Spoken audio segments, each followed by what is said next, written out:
Hey, Bobby Manning here, Noah Dalzell alongside from Orlando in the Kia Center, head of Game 3, where Jayson Tatum's doubtful to play again, which surprised me a little bit. I thought we might see him miss a game, then get the treatment he needs and start dealing with trying to play through it. But that changed yesterday when Joe Mazzulla said on the radio it's a severe bone bruise in the right wrist for Tatum, and now I'm starting to think about him missing significant time here.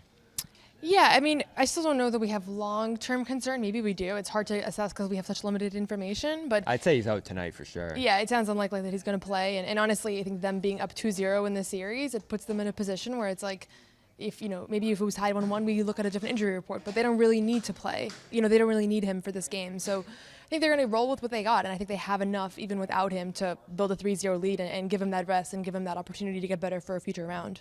Well, if he does end up missing, let's say, the rest of the series, even several weeks here, what's the impact going to be on them, you feel like? Is it going to reshape around Jaylen Brown a little bit here? Is it a double big team all of a sudden? Like, they're going to have to, I know it went well last game, but the room for error was small in the 109-100 win. Yeah, I think it's going to be different guys on different nights. We've seen that all year. Two guys being out of the rotation has been kind of routine for this team since the beginning of the season. And sometimes it was Pritchard going for 40. Other times it was Jaylen, carrying the load. And I think the players have told us throughout the season that they don't go into it saying tonight's my night, that I'm gonna be the one to replace the absence of another starter. Like, I think they just look at what the defense is giving them. And Jaylen was the guy in Game 2, and I didn't think that he was going to be, because obviously he's still dealing with some limitations. I thought that I didn't know that he was going to play 41 minutes, but I don't know that that necessarily means that Game 3 it's going to be him again. I think it's going to just be different guys all the time. And this is a little bit more complicated because Jrue Holiday also on the injury report, questionable with his hamstring strain, so that definitely kind of bumps everybody up as far as the responsibilities go on both ends. But they still have enough. They really do, and that wouldn't necessarily be the case for every round, but I think against this team, their personnel is so deep, and the Magic are so limited offensively that I think without both of those guys, you still have guys able to step up here. Yeah, for sure, and I wonder how Orlando will adjust to that if he ends up missing this game, next game after that. Do they bring more pressure on Jaylen? You mentioned Holiday too.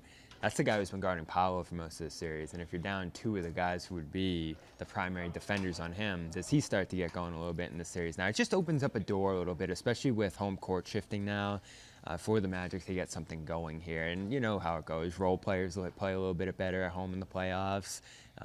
They don't have to look at it as 2-0 at this point.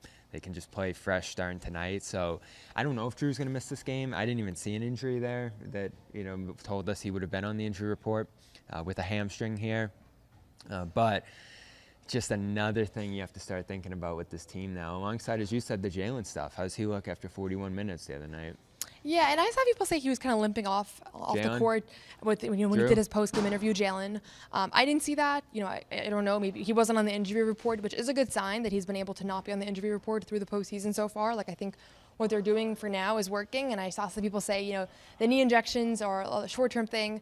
We don't know that. Maybe it'll get worse. Maybe it'll get better. In the regular season too, it was like one great game, one game where he wasn't looking as good, and now we're not really though. Like, he didn't have. I think he had some games where he shot better, but I think the athleticism that we've seen the last two games we hadn't really seen in a while. Yeah. So I feel pretty encouraged by what we've seen from him so far in the playoffs. But yeah, he does have a heavy load.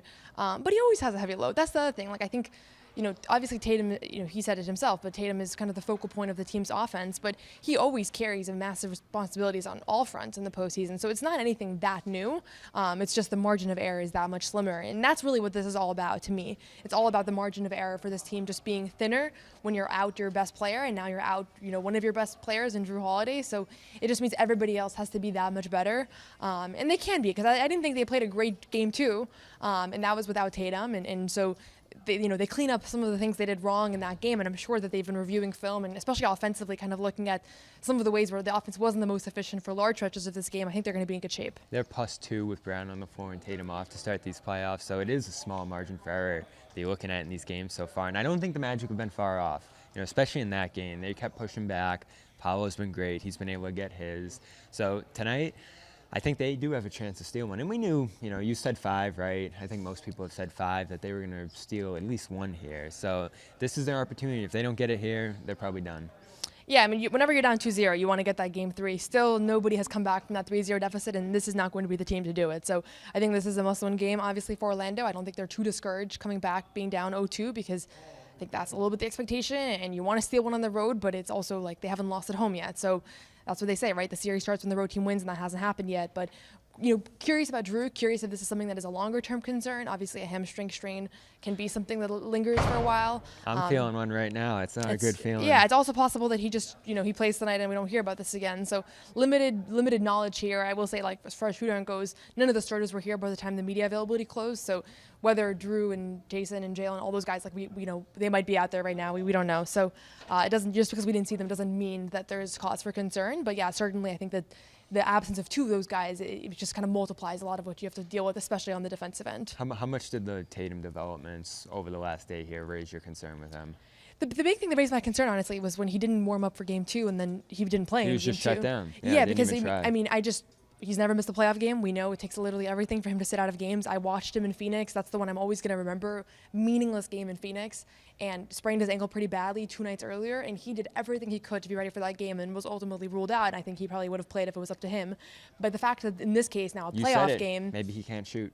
Yeah, it's possible. We haven't seen him shoot, so maybe he's shooting when we're not looking. But he hasn't been out there in front of media availability. So a little bit of concern. I think that was the main point where I kind of changed my perception of this more when he was ruled out of game 2 so the early. severe comment too. Yeah, and then obviously Joe has, Joe sometimes downplays, or not. I don't want to say. I think he does. He rarely expresses concern over injuries, and historically, sometimes when you go back, you look at, like, it actually was worse than what he was conveying. And I think in this case, the fact that he's calling it severe, the fact that even when you first asked him about it at practice, and he said, he's pretty sore, he's pretty limited, he did some limited on-court things. It started to paint the picture that was different from what we thought after game 1, where basically it was kind of told to us, like, he's good. Remember the comments after game 1. He was in a bad place. He was down. Yeah, he was in a bummer mood for sure. So yeah, so it doesn't paint a great picture here. Doubtful.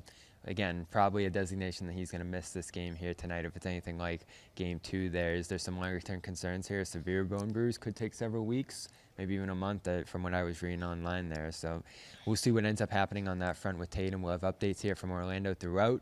The next 2 games for Noah Dalzell. I'm Bobby Manning. Subscribe, Celtics All Access, CLNS Media. Check out all our podcast content. We will have a post-game show live here from Orlando after game 3 of Celtics Magic.